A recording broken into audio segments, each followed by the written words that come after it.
PEGI 18.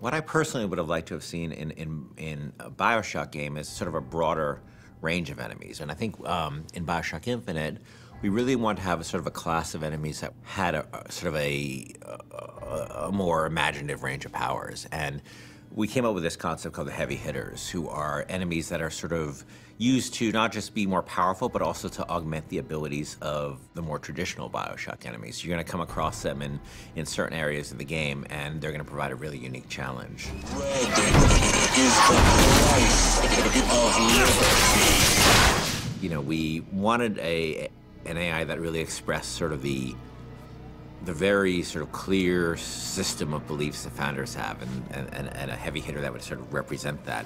And the Motorized Patriot is sort of the embodiment of that. And they came up with this idea of this creepily motorized, like Hall of Presidents animatronic George Washington. It was specifically the face, specifically this weird, like, porcelain child dolls, you know, poor rendering of George Washington.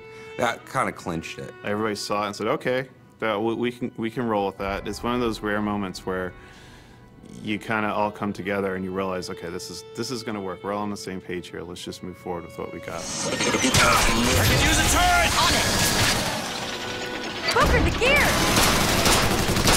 So the Motorized Patriot, a couple of things make him really special besides the aesthetic of him. One is that he's, unlike most of the enemies, he's completely fearless.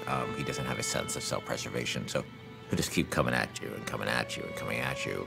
You know, despite the fact that you face many different kinds of enemies in this game, you clearly can't reason with this one. He's just gonna keep coming forever, you know? He is sort of a clockwork Terminator. The other cool thing about him, he's got this Gatling gun called a pepper mill. But once you destroy the Patriot, Booker can actually go pick up the pepper mill and actually use it as a heavy weapon. And that's the only place he can get it, was from a destroyed Motorized Patriot. I mean, I also like that, you know, as he starts to take serious damage, his head he actually loses the Washington mask, and it reveals his sort of metal skeleton underneath.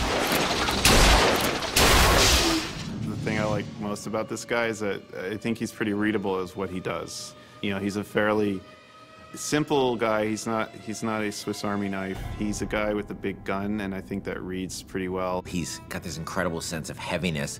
He's relentless, and just hearing sort of the things he's saying is both funny and kind of terrifying. But he's, you know, a deadly, deadly enemy.